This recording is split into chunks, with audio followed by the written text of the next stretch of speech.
Okay, dokie. Welcome back, everyone.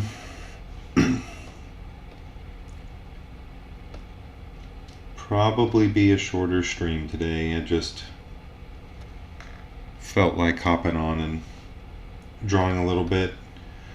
I'm feeling a little tired, and I hoped that if I got on here and hung out with people for a little while, maybe it would keep me rolling.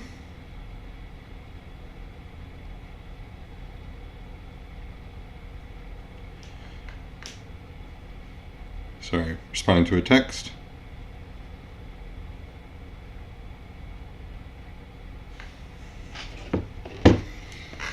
All right, so good news is I think I might actually somehow manage to get this book inked in time. We'll see. Hello.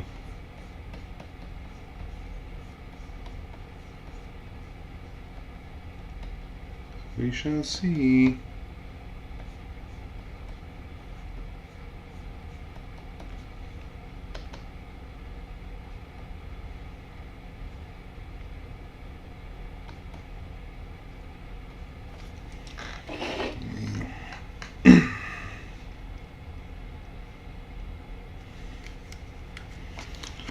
Set those aside.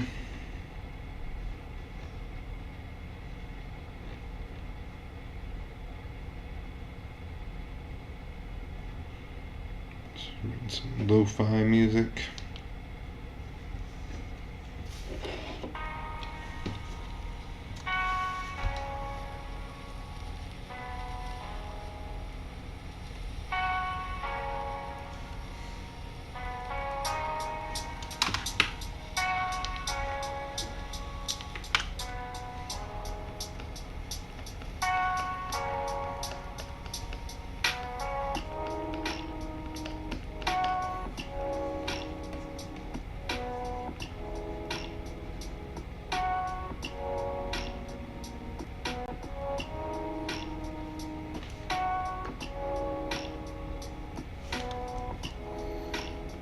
Me too. I hope it gets inked in time as well.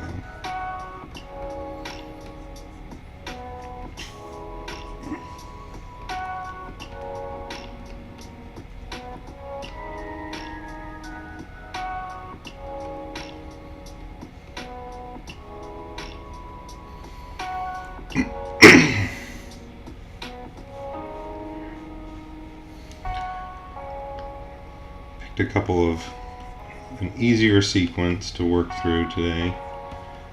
So my arm is feeling pretty tired. I'm hoping to maybe finish up a little earlier than normal and rest.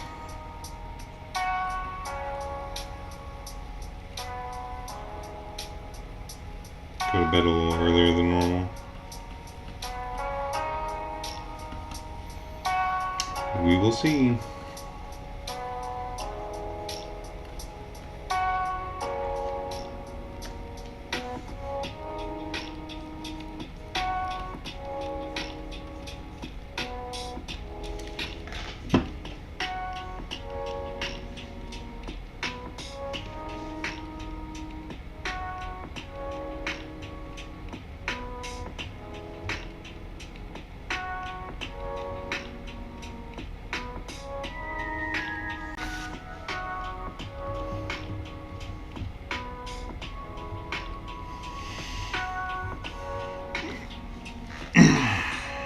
Okay.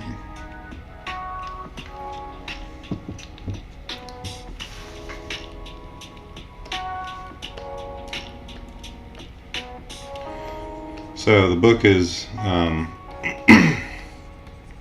staying to look through the art today, and the good news is, like, this is the last major sequence I suspect I'm gonna have to do, like sequence where there's almost like there's bunches of pages that haven't been drawn. and then the rest of the sequences in the book have been drawn, and I might need to, there's like a page that might get inserted, or there's a page that wasn't done yet or whatever, but for the most part it's done. And so the hope is between today and tomorrow to finish this sequence and then do some rewriting of these pages and of the pages that I need to update and add, and then should be able to bring most of it to a conclusion by the time it's due. I don't think I'll be done by Wednesday, which was sort of the big like due date, but that's fine. They just need like the book, mostly they need the book fully written and most of the art done so that they can show it off to the other editors and this sort of thing. Trying to get the hype train going for it at the publisher, so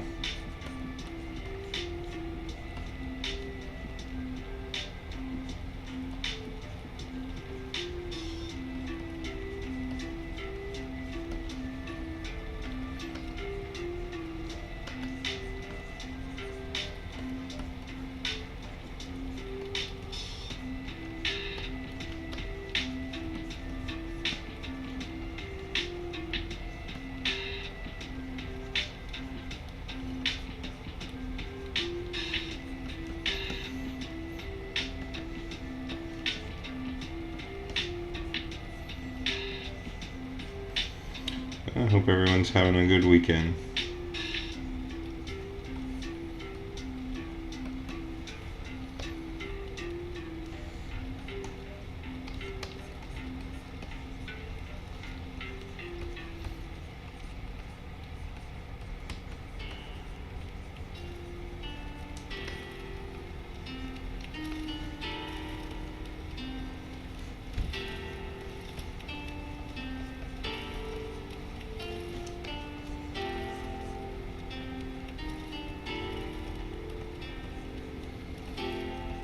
Gotta add some acting in there.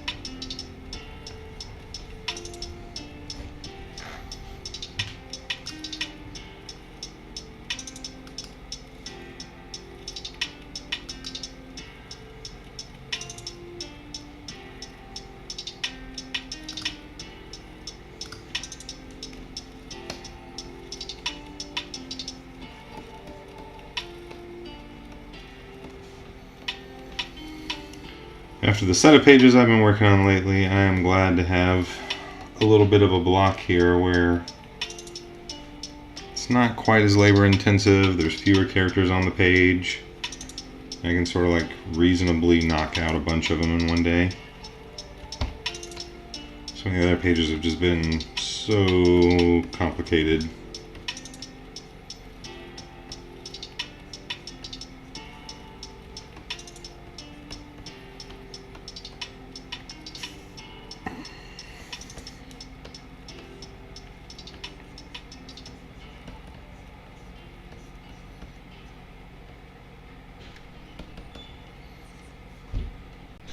Let's see.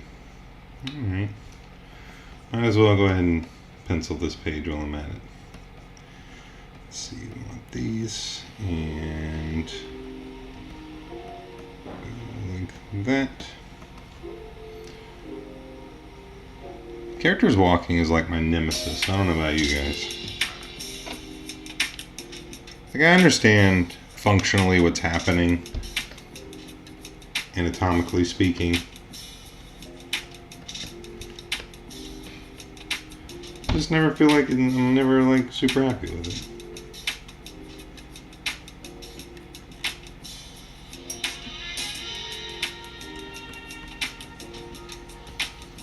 It's always something I need to spend like a bunch of time on next time I've got like in between books, is just like really practicing people walking. Probably really benefit me in the end.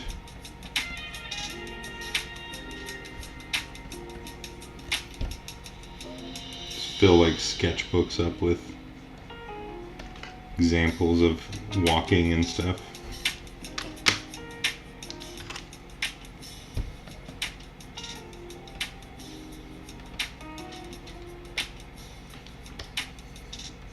Hands are hard too.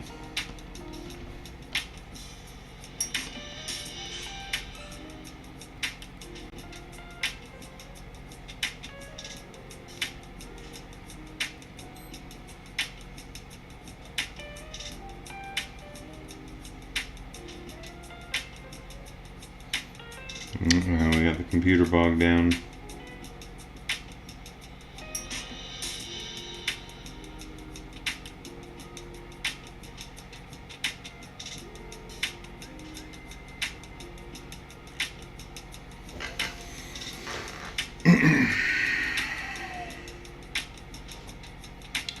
See, a few more people have joined. Hope y'all are having a good weekend.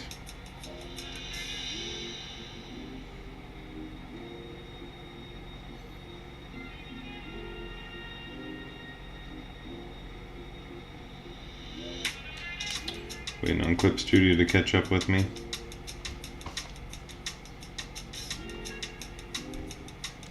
It's so weird because like Clip Studio's crushing out, like it's lagging.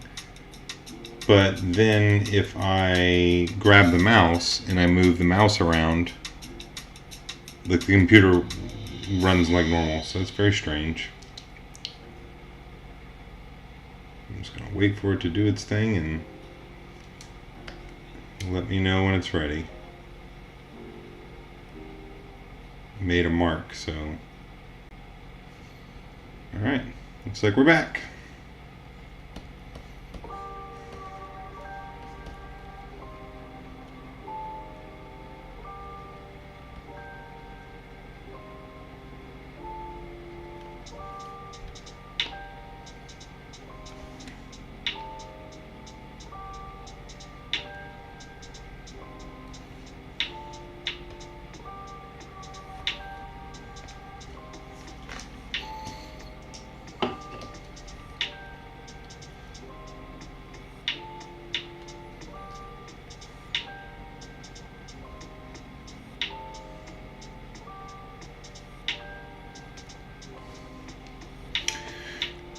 Alright, let's link some pages.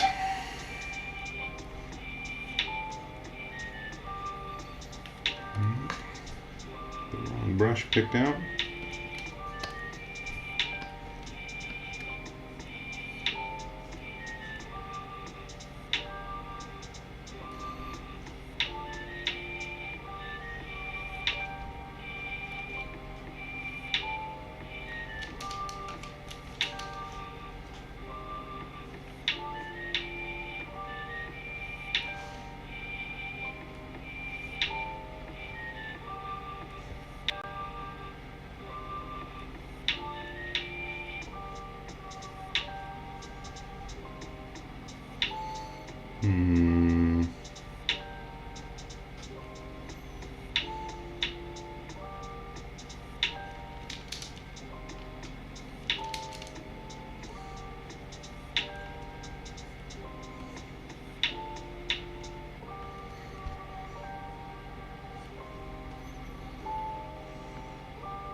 I think I need to get a hat made of this hat from Deepwater Creek. It's like the Dipper Pines hat of this book.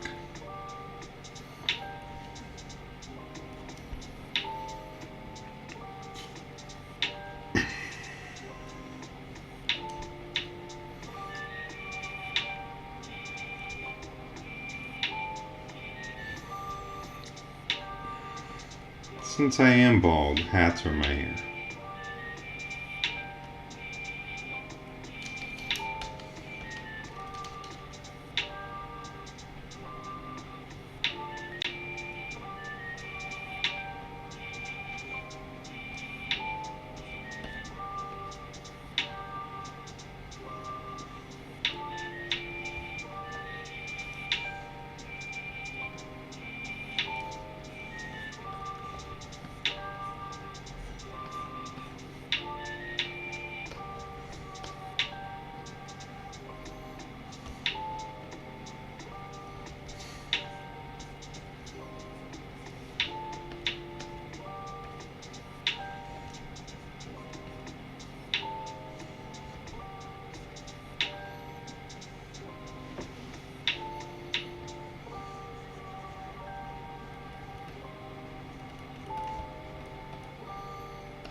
Alright, one panel down.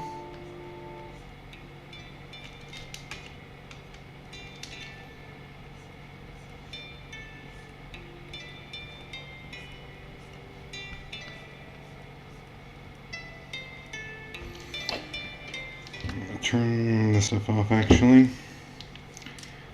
I realized I didn't know if that music would create a copyright claim, so figured I should just turn it off.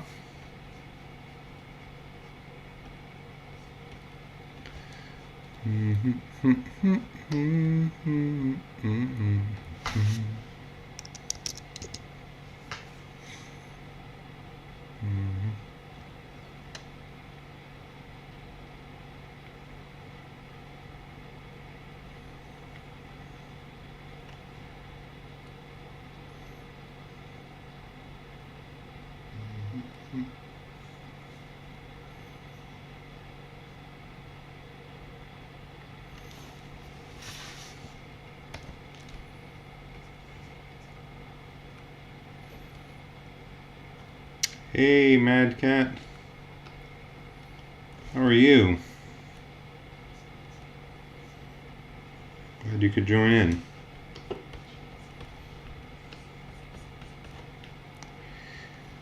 And Chris. Wow, had a few people hop in. Good to see y'all.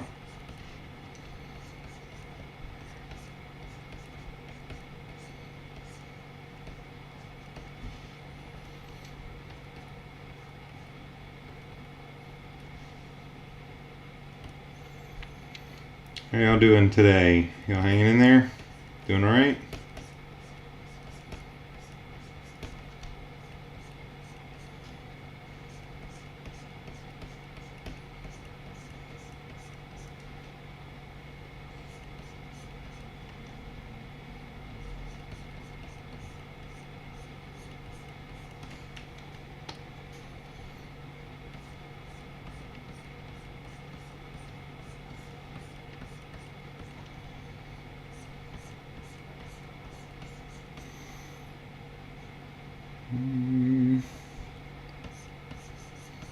I was just saying that I'm kind of getting into the final stretch here. I've got, it looks like, there's something like 12 to like 14 pages left to finish. And 12 to 13 pages is like 12 to 14 pages left to ink. And there may be additional pages that sort of get added. That's sort of the issue, is I don't know how many more pages I'm going to add to this book. So it's like butting up against a couple challenges there. Like I just don't know how much I'm going to need to finish the story, and there's like a page or two that I'm adding. A page or two that I'm adding, like to clarify points or to increase the pacing, that sort of thing.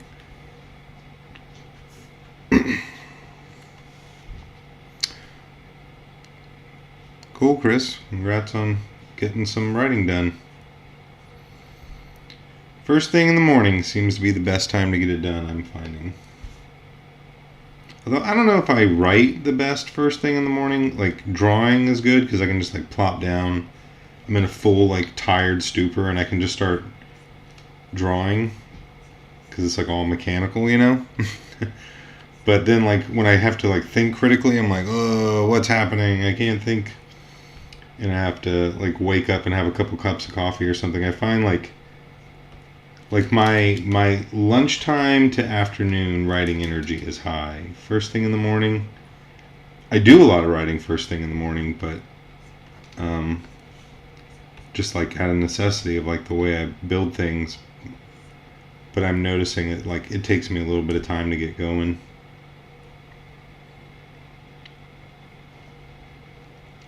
Thanks, Mad Cat. I'm so excited to share it with you all.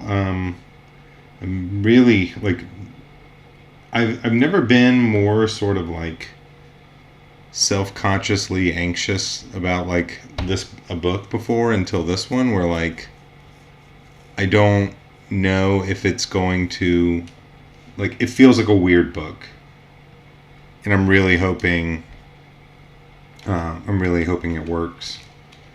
It feels like a kind of a strange book, and so, like, there's a version of the story that could have been this very straightforward monster story, and I was like, but what if we do something kind of a way different? And I'm just hoping it all works. A lot of the edits that I'm doing right now is to sort of shore up some of those, like, mythology elements of the story, making sure that the strange stuff is, like, properly set up in the very beginning, and then making sure that the character motivations really work, so that even if things kind of get weird, you're kind of all in, you know?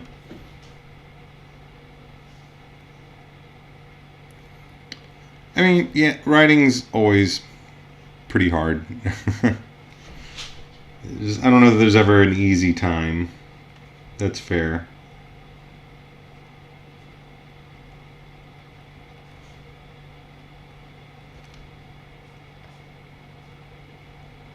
I think it's like more like my mental faculties are not fully there yet. So I'm like, thinking critically, what is this about? It's probably not the worst time to, like, bang out a quick rough draft or like a quick first draft of something, because you know you're going to go back and clean it up anyway, but maybe you're a little less, like, self-conscious or something. I don't know.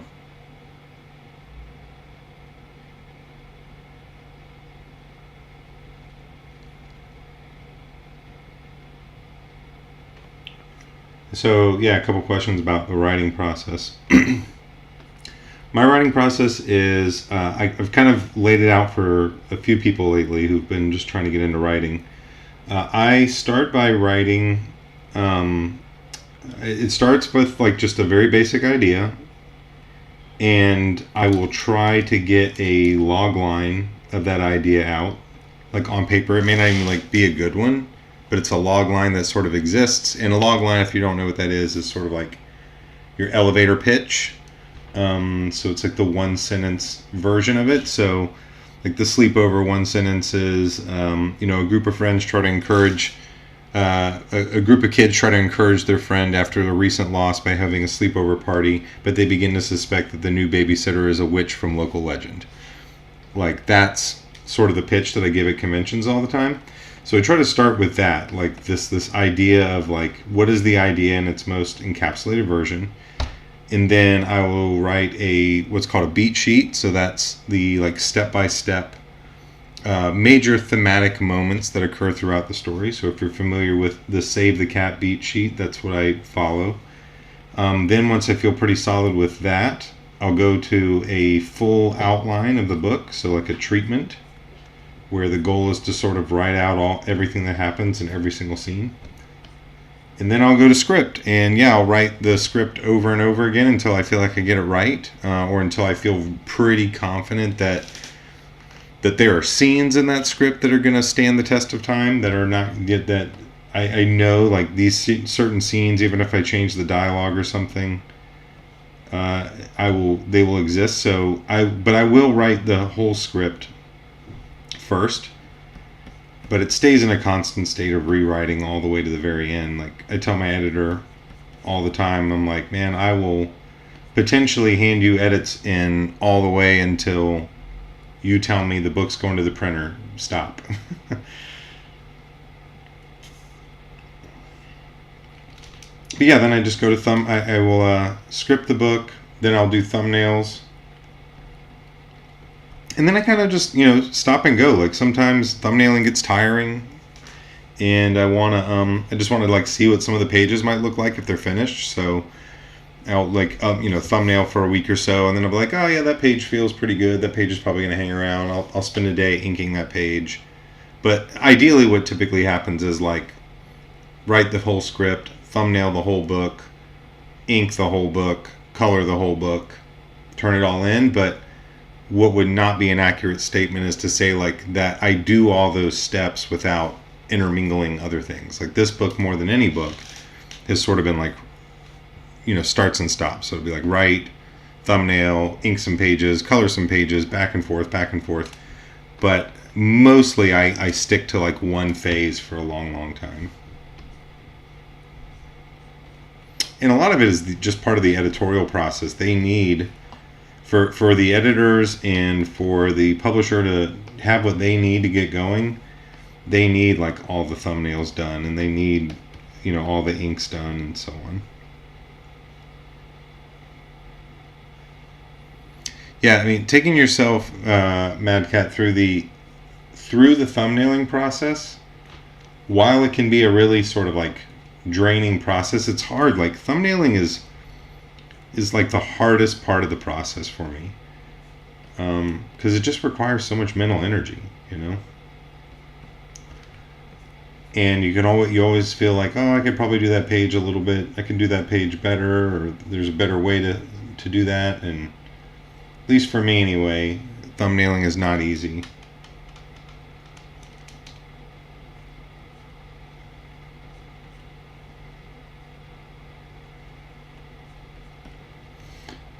Or it's not that it's not easy, it's quick drawings, but it's very mentally taxing.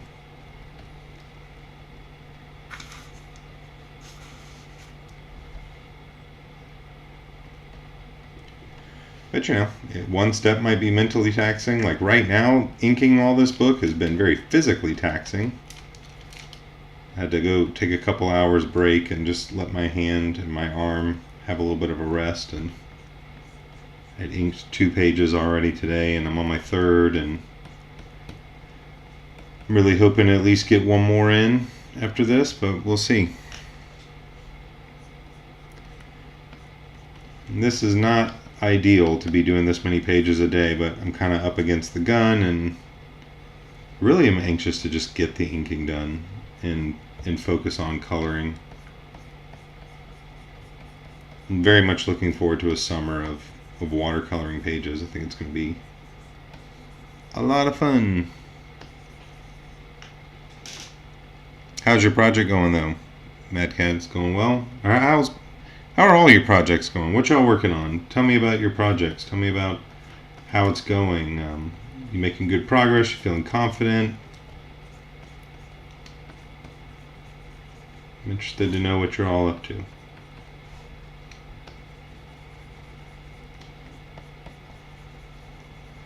Y'all gotta listen to me yabber about my stuff all the time.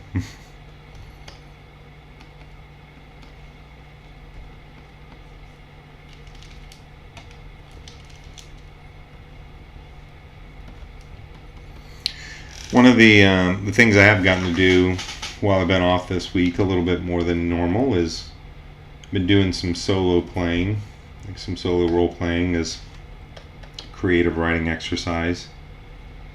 So I've been working on a little solo story using this game here. Where'd it go? Using Chiron's Doom, which if you're a fan of stories like the movie Annihilation, or like any sort of story where there's sort of like an anomalous event happening in a region, and that anomalous event either poses a threat to people or is changing the world around you. Chiron's Doom is a journaling game.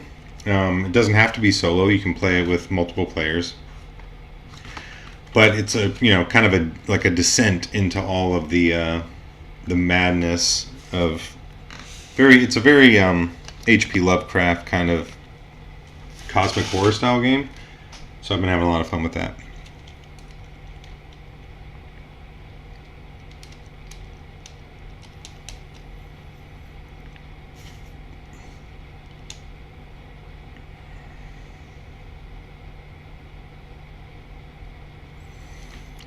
Yeah, Austin. I hear you. So, you were saying that you like to do a couple thumbnails at once and then take a break. I mean, ideally that would be me as well. Like I said, it's more of a challenge of like working with publishers that becomes an issue, because, like literally the sort of the track for us is like, hey, when are you gonna have the script due, or when are you gonna have the treatment due? Okay, when the treatment's due, when are you gonna have the script done? Okay, script's done. When are the thumbnails going to be done? When are the inks going to be done? When are the it's like it moves in these swaths, so you can't really disappear and just do like one thing and then bounce back and forth. Although with this book, I definitely did bounce back and forth a little bit more. Like there's already 50 some pages colored of the book.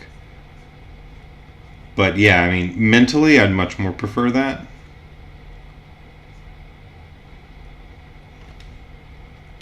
It would definitely be easier. It's one of the great things about comics, right? Is that you can break up the process, and like as soon as something kind of becomes monotonous or difficult, you can take a break.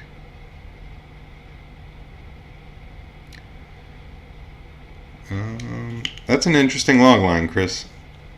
This the one you're working on? Oh no, you hadn't told me about this one. I'm sorry, I'm thinking of something different.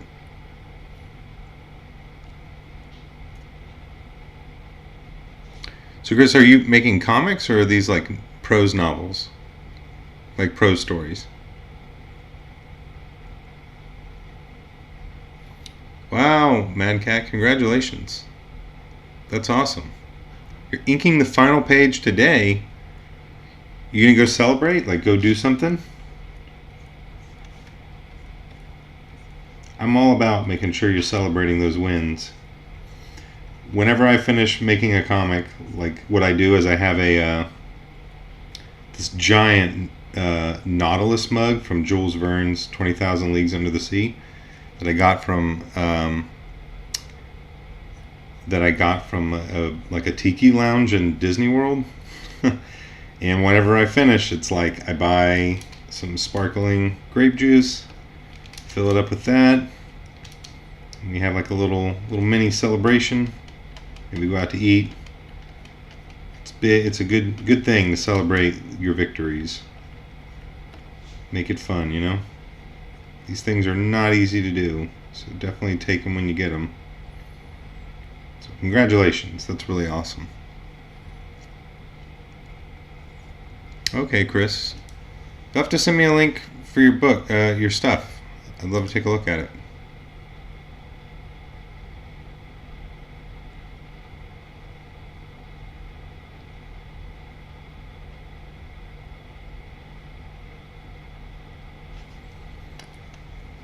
Yeah, Austin, things are different when you're doing it on your own versus when you're working with a publisher, but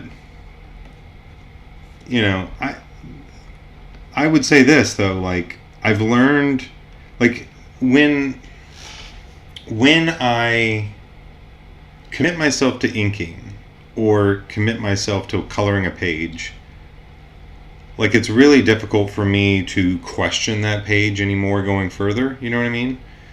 So when a page is in thumbnail format, like in this book right now, like I'll show this. So this whole sequence that I'm working on here, oops, not that page, not this section, this section.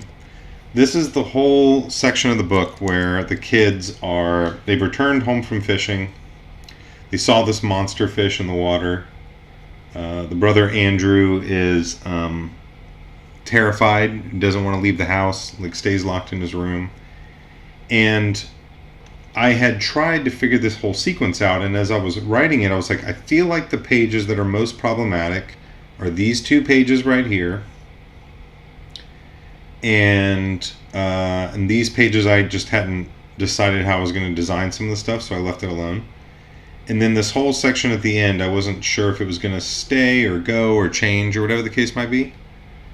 And so once I start inking pages, though, it becomes really difficult for me to decide that I'm willing to throw that page out and start over again.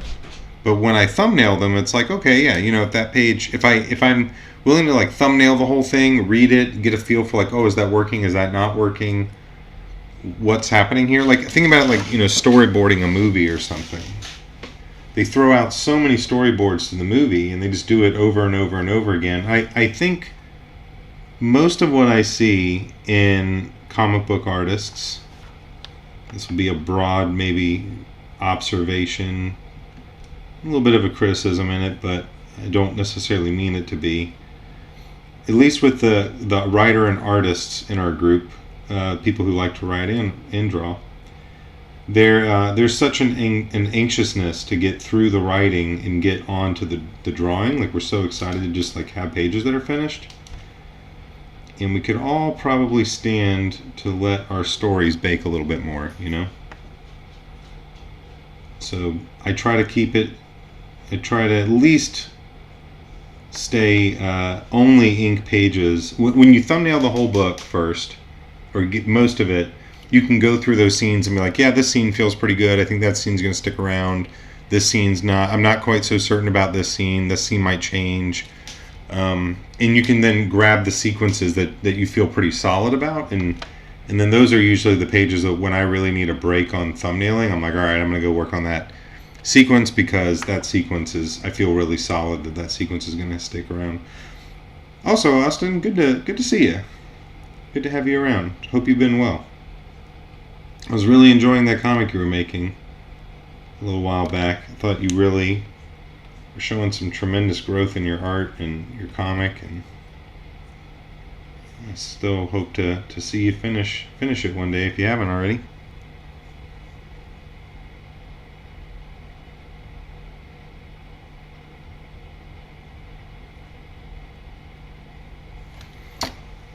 That sounds cool, Mad Cat.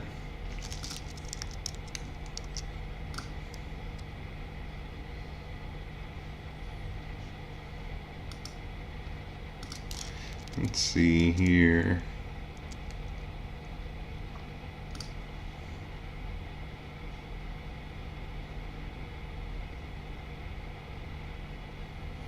This is just looking over at your stuff. Mad Cat or Matt, looking at your stuff. I know we follow each other on Instagram. I was like, let me go look at your comic. Look at your work. I'm supposing these pages on here, Matt, are these pages from the work you're doing? Hyperia? Is that it?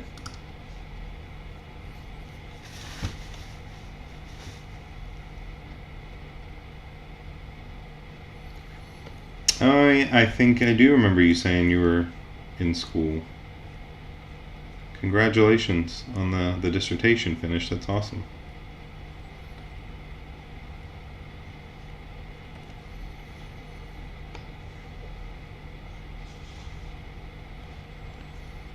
I've definitely got the worried eyebrow look down in this book, like the I'm worried look. Like, everyone's got the I'm worried eyebrows.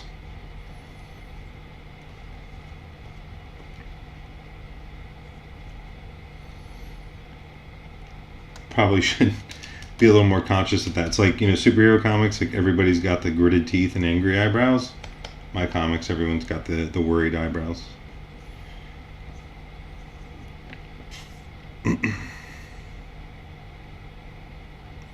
Oh, very cool. Very cool, Matt. It looks great. The pages I saw on Instagram look awesome. You have a very fun style.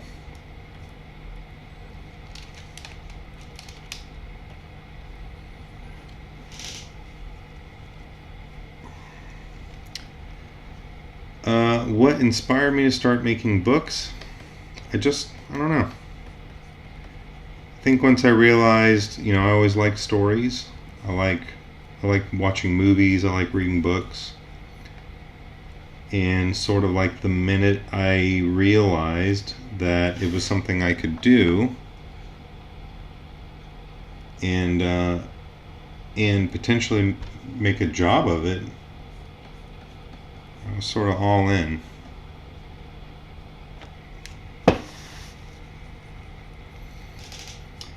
And now, like the great, I definitely believe that this is what I'm supposed to do with my life. I love telling stories. I love communicating truth with stories.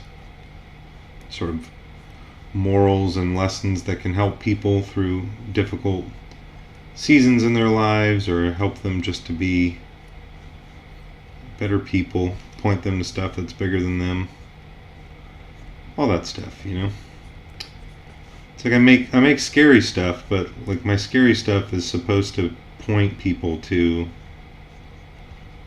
you know, things that are bigger and better.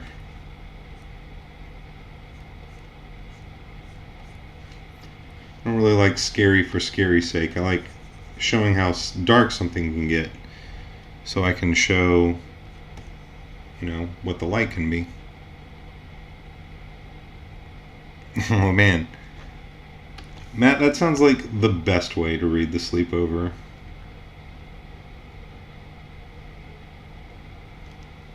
Sounds like it was a good way to read it. That's awesome.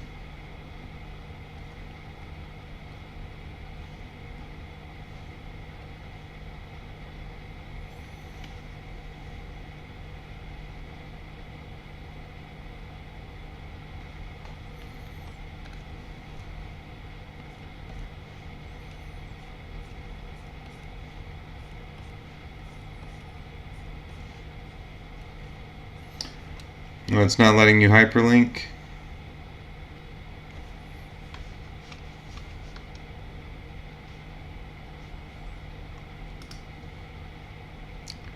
Yeah, I don't really know how to fix that while we're mid chat like this. I have to go look.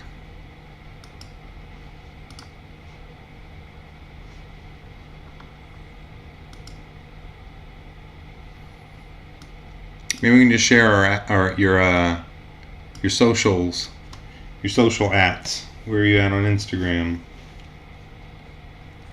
What's your handle on Instagram or Twitter/X, whatever? We can go look it up.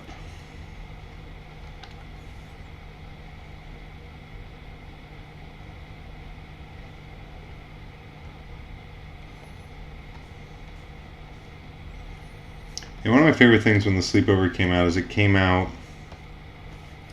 you know, right around fall time. That was always the goal. And, you know, we'd go on walks, and all these, like, crows and ravens would be everywhere. And, so I was like, yep, there goes Miss Swan.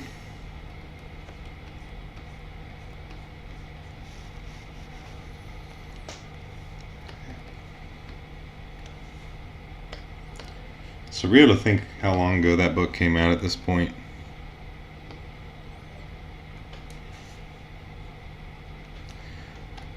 some ways feels like, you know, a lifetime ago. So Austin, with your book, are you, with your comics that you're getting back to, are you still working on the same story I saw you sharing before, or are you doing something different now? And are you still hanging out with Jason? Like, do you guys still talk? You were doing a lot of stuff with him for a while.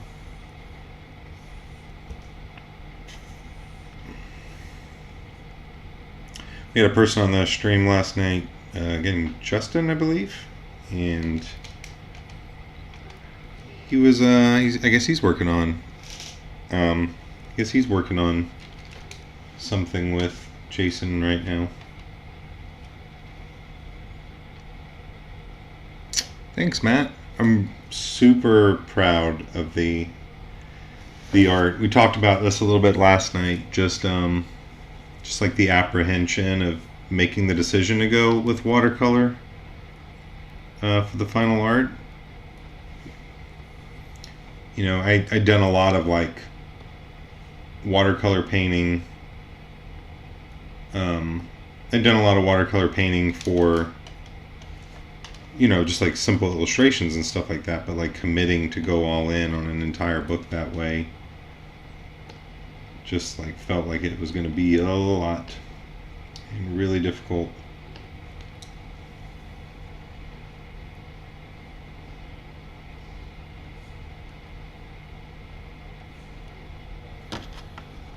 But it's been a really rewarding process so far.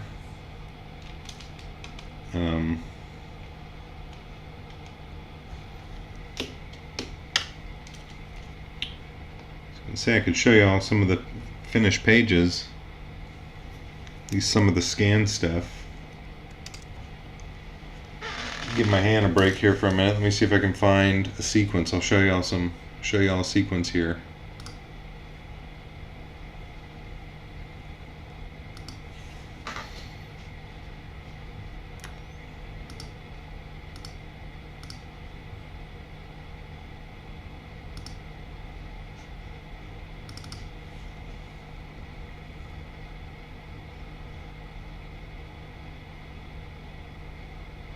That's cool. Yeah, I know he's been trying to post the cognitive drawing thing on YouTube. Uh, I know he's been doing some stuff there, which has been pretty cool.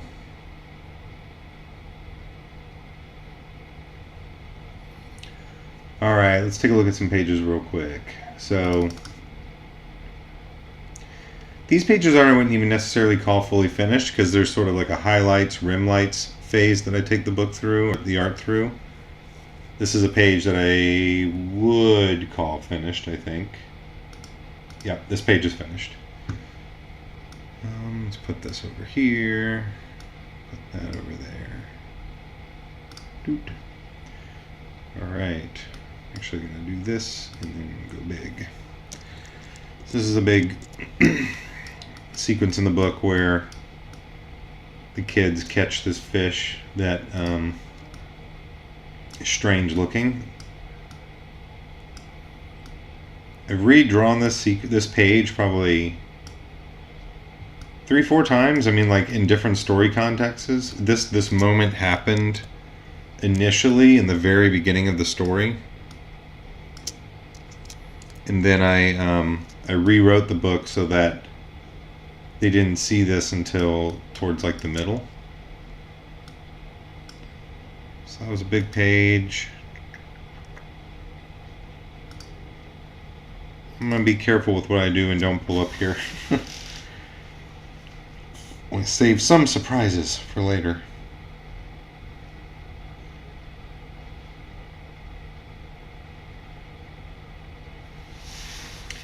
And then this sequence, or this is a page where the kids are dealing with the monster. And one of the things that the creature does in the book is it has this sort of like barnacle-y kind of like oysters on like the top of its head type thing, but they're really like openings, and it shoots this like black oil up into the air, and when it comes down and it covers people in it, it sort of makes them sick, mutates them, whatever. This was a fun page to try to pull off this feeling of like falling liquid. But yeah, I mean, like with traditional watercolors, there's just like little happy accidents that happen in here that you just kind of can't pull off digitally yet.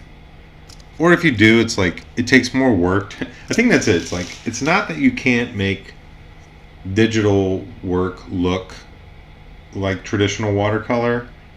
It's that the amount of work it takes me to get the computer to fake watercolor. I could have just watercolored the page and had an original piece and stuff. So it's like, why bother? Let's just go do original stuff. Let's see. I'm gonna grab another one here. Oh yeah, and then the sequence. So the monster sort of, the monster like spits all this stuff up in the air, and then it goes underneath the boat, and the kids think they're safe. They're like, oh, it's coming right at us, and then it goes underneath the water, and then once the page loads up, I'll show you. This is the sequence where they see the monster for the first time, like they confirm that it's a real thing.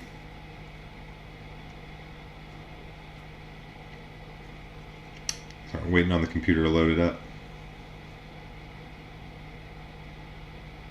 But thank you guys for the compliments on the pages. I'm really proud of it. All right, here we go. So yeah, in this page, so they think they're all free and clear from the monster. And then the monster ends up going underneath the boat and getting tangled up on their anchor line and starts dragging them through the area.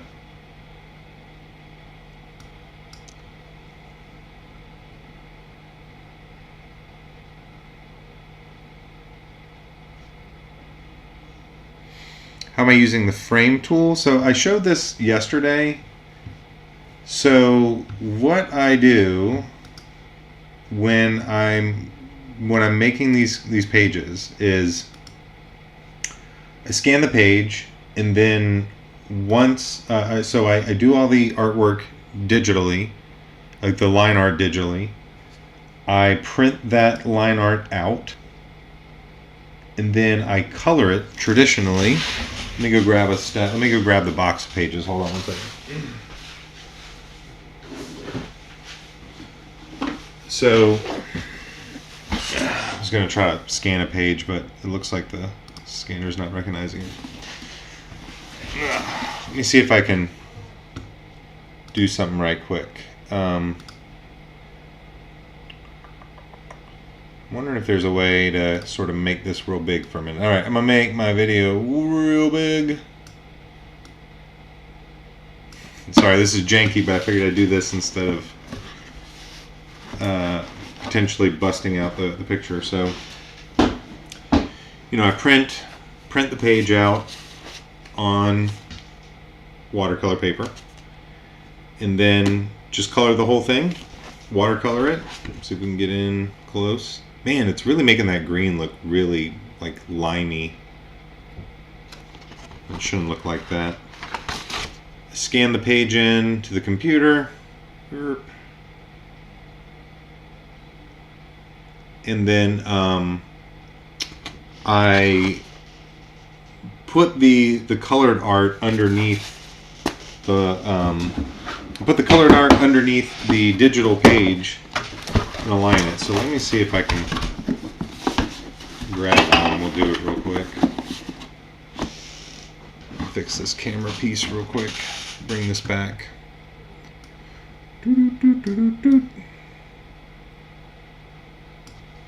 Alright.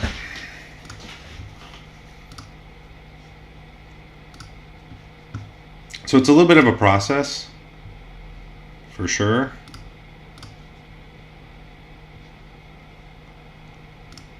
But what's so great about it is you do end up with this really kind of cool process of like being able to do both things, like being able to do traditional watercolors and digital inks. Like I basically merge it all back in the computer, because what happens is the printer will lose some of the printed page will lose some of its will lose some of the inks. Like there's a little bit of lift that happens over time. So here's a scan page that's not been brought underneath. That has not been merged with the original line art, so you can just see like all the edges and everything. And if you zoom in,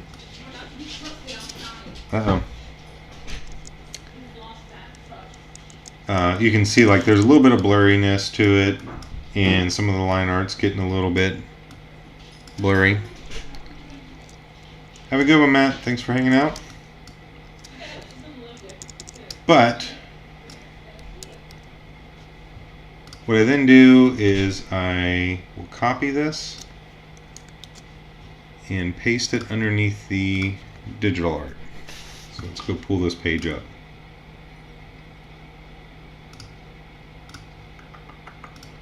Big catch.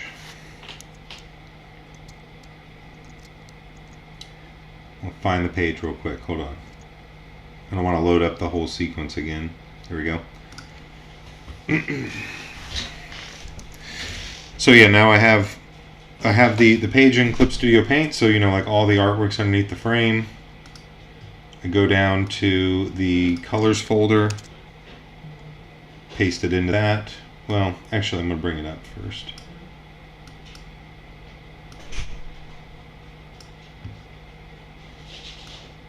Bring it up to the top.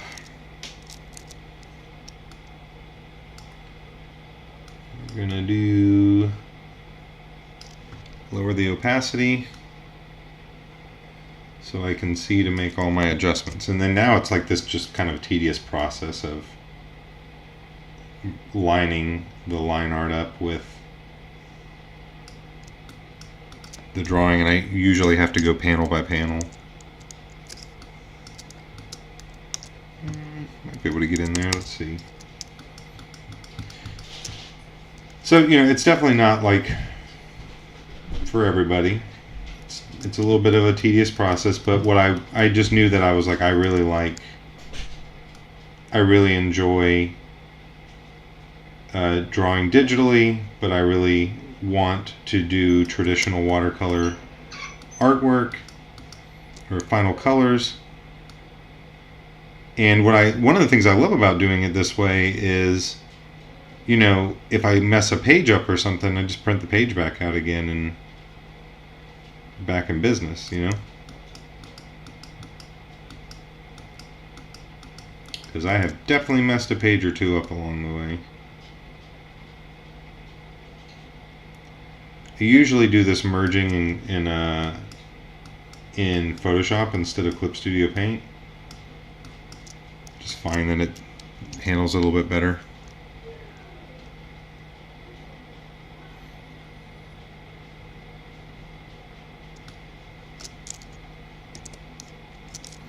Do I have any tips for watercolor? I don't know. It's a good question. If you're interested in doing it, the best advice I'd have is to watch a bunch of tutorials or like watch other people do it. So the comic that made me want to get into doing watercolor painting was the comic Harrow County by Tyler Crook and Cullen Bunn. And it was the first time that I had seen a comic that was watercolored. And I thought it was really, really cool. And, you know, but I was like, I don't know how to watercolor. I've never done this before. And thankfully, like Tyler Crook, the artist, had just like all these time-lapse videos that he painted up on YouTube, and you just go watch him paint like a spread from the comic. And I would just watch him paint.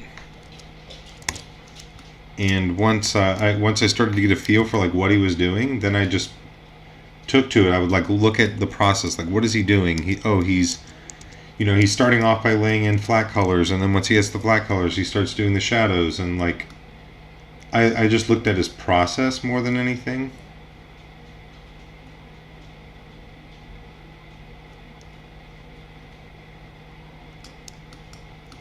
And then I just practiced it a bunch. Also buy good materials.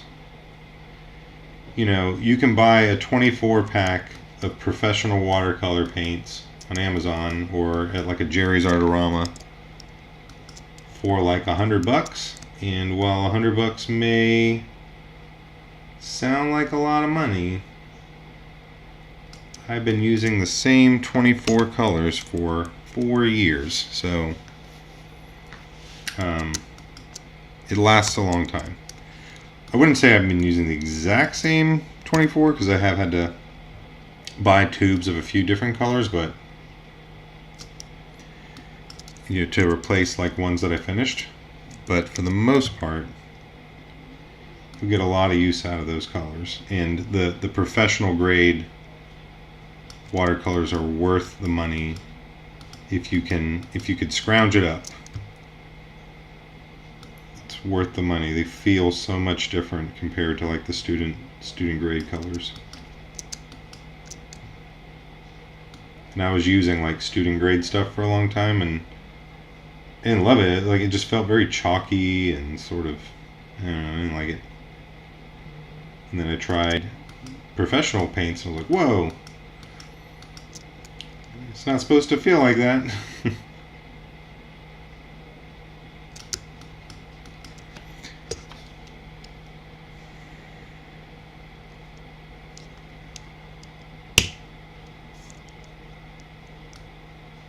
Yeah, Tyler Crook is just crazy good. Really respect his stuff. I'm enjoying his creator-owned story right now, The Lonesome Hunters. It's been a really cool series. Definitely recommend it. And if you have like Hoopla through your local library, the digital service, Hoopla, first trade paperback was up on that, so you could read it through your library on digital. And these panels that I do in this comic where it's like borderless, the art goes all the way to the page edge, is so hard to do these adjustments for, because like when I'm using a standard panel, I can use the panel edges to tell whether I've got it right.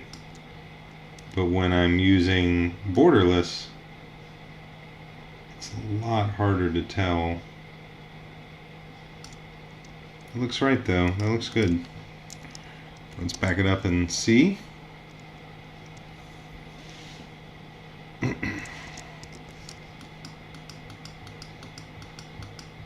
Yep, looks good.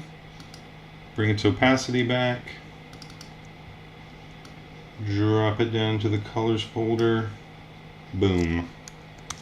There we go. Now I just bring the inks down to like the inks folder down to like 60%. I don't want to duplicate it too much. There we go. Fully merged artwork.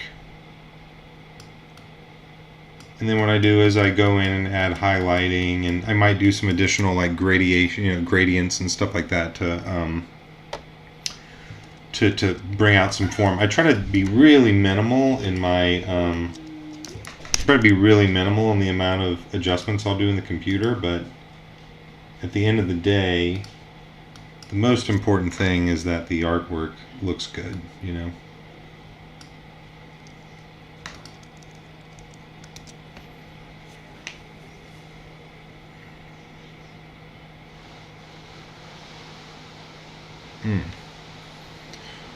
Austin, I saw your comment about resolution on watercoloring. I'm going to go ahead and answer it. So I draw... okay, it's back. Your question's back. So my page setup, I'll show you real quick in Clip Studio Paint. I draw at 11 by 14, so this is the breakdown right here. So the actual width of the page is 9.45 inches, 14 inches high, and then I set all of the comic page settings to match what I normally do on my other pages. So basically, like I worked at 16. But my comics print out at 6 by 9, and I used to draw the comic at 6 by 9. But I wanted to do this watercolor process, and I decided that 11 by 14 page paper was like the ideal page paper size. So I rebuilt the page to have like as like to the same proportions as what I do at 6 by 9, but at 11 by 14 inches, and it's at 600 dpi using a color base expression. That doesn't really matter. But then I just bring it out, I export the file, and once I export the file, you'll end up with a page like this. So this is the the inked page. I turn off the balloon layer, and then I just print it out on artboard. So I use a large format Brother printer that costs like $300, which honestly is not bad at all to have a printer that'll print 11 by 17 for that price, like $300. And I use Fabriano hot press watercolor paper. Let me show you. If you have a Jerry's Artorama in your town or even on the internet, you can get 50 page pads of this for like $23. So it's a cheap watercolor paper, but what I found is that it holds the ink from the printer really well.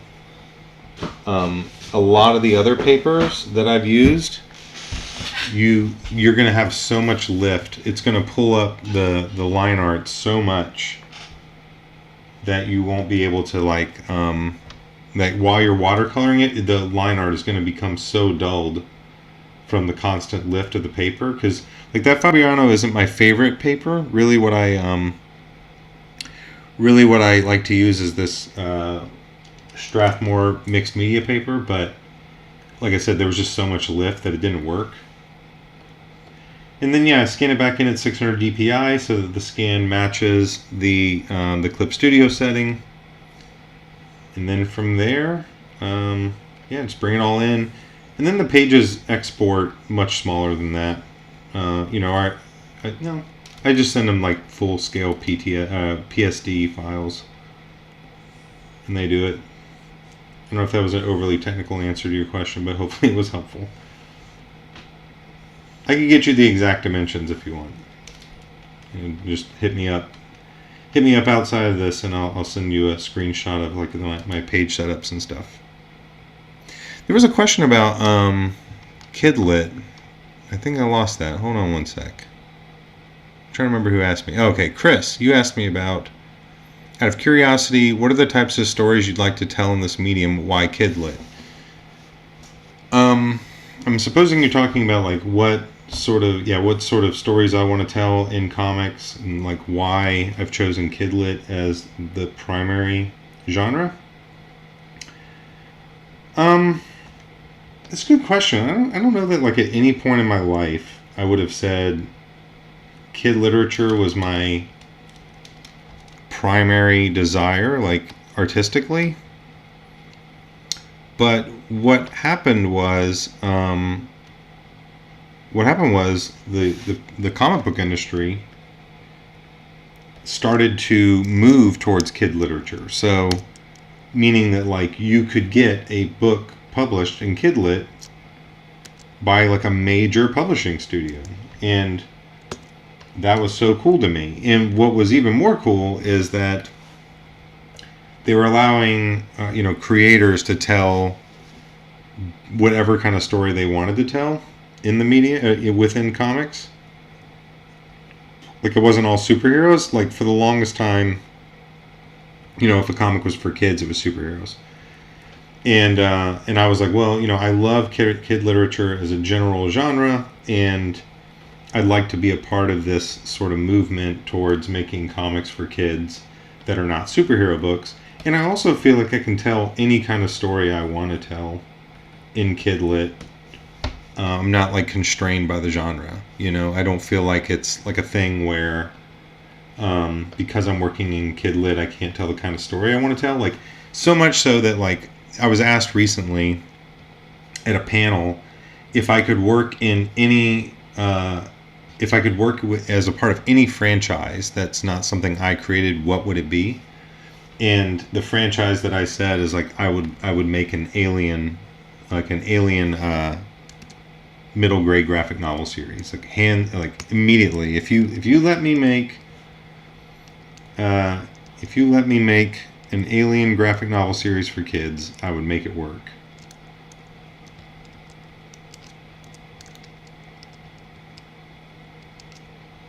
Oops.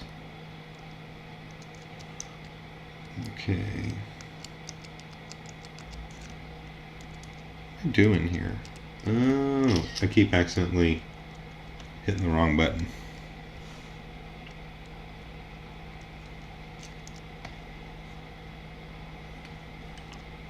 There's something I was trying to do here, and now I've lost my train of thought. Because my computer started doing weird stuff.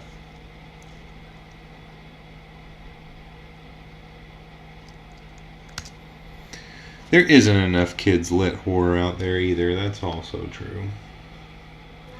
It definitely felt like a genre that I could contribute to, that there wasn't a lot of people out there doing. So it felt like it was something worth spending time in. Hello, dear. I'm being spied on by my wife. You're not on camera? What's that? I require your assistance. Okay. I'll be wrapping up in like 10 minutes. Is that alright? Not that interesting. I'll wrap up in like 10 minutes. So I'm gonna pop out in 10 minutes to go help out with something around the house.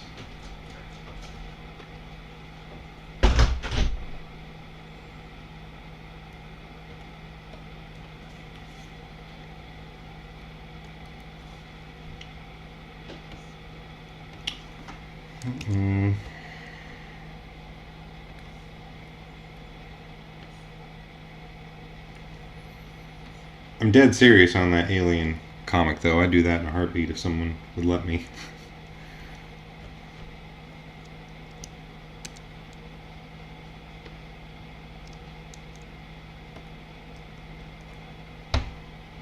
Whoa, what happened here?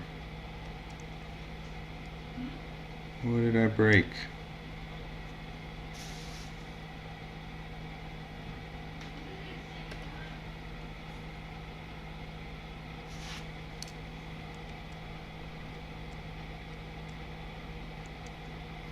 Broke something in there.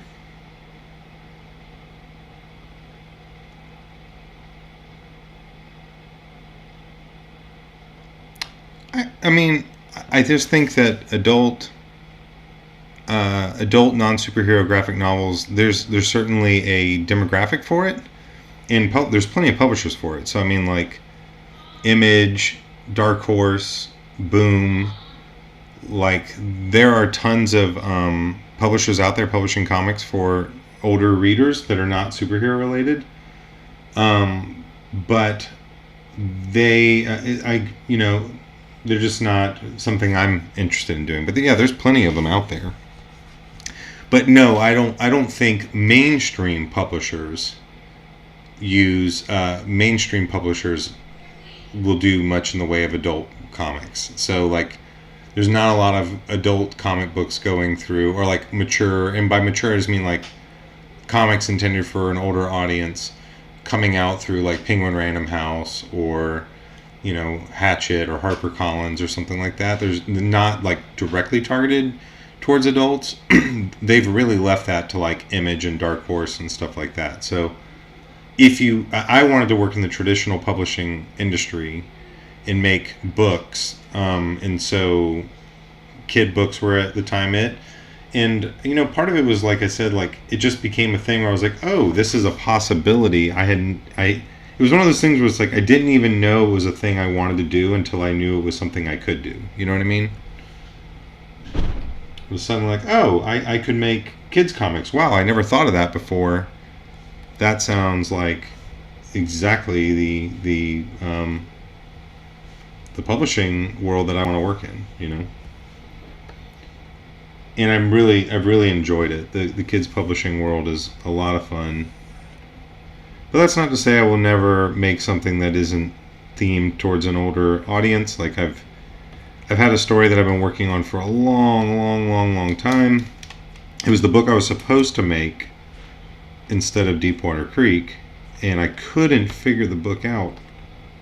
It just wasn't coming together. And then I was on a vacation recently, and while I was on vacation, I suddenly realized that, if I tell this story from an adult's perspective, not from the kid's perspective, I'm way more interested in this story. I feel like I have something to say. And so now I've kind of been filling up little notebooks with ideas for that story. And that may become a thing, but I don't know if it'll be a comic or if it'll be like a prose book or something, And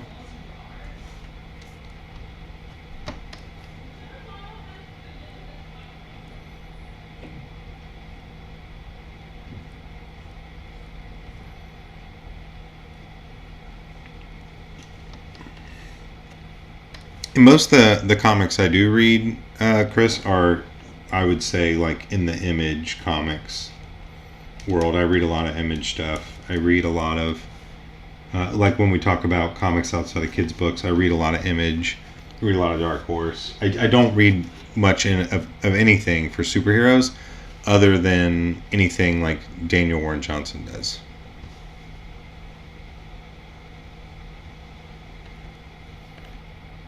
It's like I liked his Beta Ray Bill. I liked Wonder Woman Dead Earth. I picked up the Transformers comic. But really, I mean, the stuff that he does that is creator owned, I really enjoy more as a whole.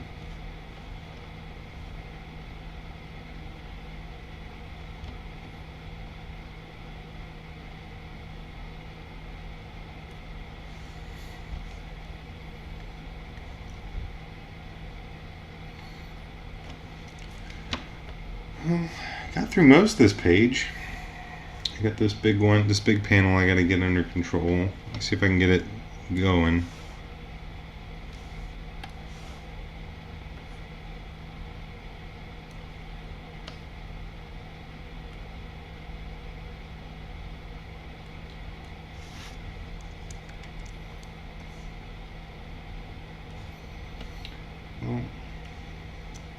What about y'all? Y'all got any good comic recommendations? I got a few minutes left. I'd love to hear if you have any recommendations I can go check out.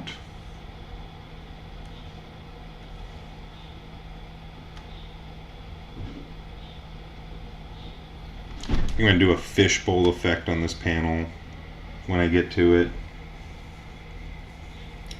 So what I'll do is I'll end up inking the whole thing, and then I use like the mesh tool inside of Clip Studio Paint to sort of push and pull the control points, and it creates that sort of curved fisheye perspective.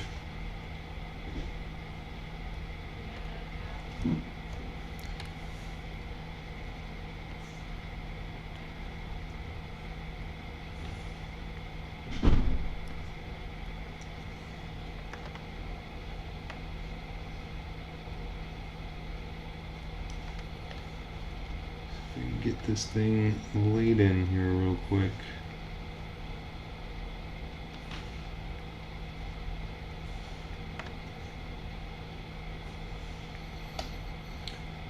Well, thank you all for hanging out with me. Again, it's nice to see you guys. It's been very pleasant. Like I said, I've been considering doing this for a while, and it just never had the time or thought anyone would want to hang out. So I've been enjoying seeing that, you know, some of y'all are hanging out with me. Back in the day when I wasn't really spending a lot of time on the YouTube channel, it would I would do live streams, and like it would just be like me hanging out forever, and I got kind of sad and I didn't enjoy it. And now it's been nice having a few of y'all come hang out while I'm finishing this book and talk the craft and stuff.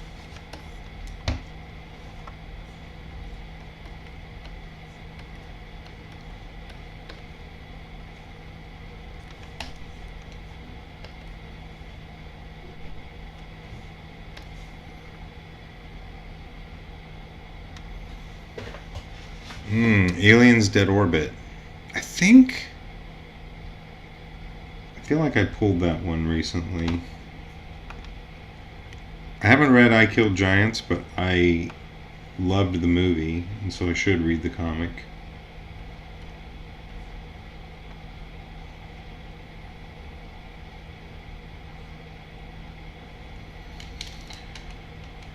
Alright, y'all, I'm gonna wind it down.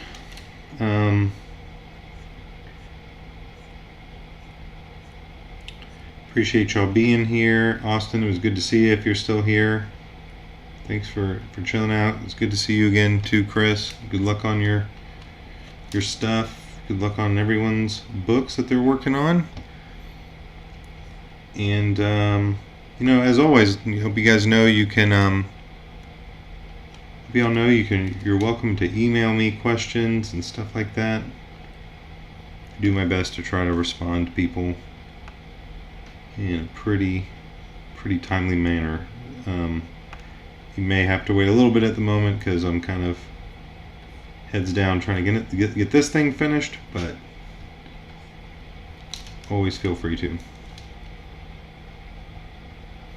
Alright, I'll talk to you soon. I'm gonna go see what I'm needed to help with around the house. But thanks for hanging out. I'll talk with you all soon. Maybe do another one again in a couple days, or maybe even tomorrow. Talk to y'all later. Bye.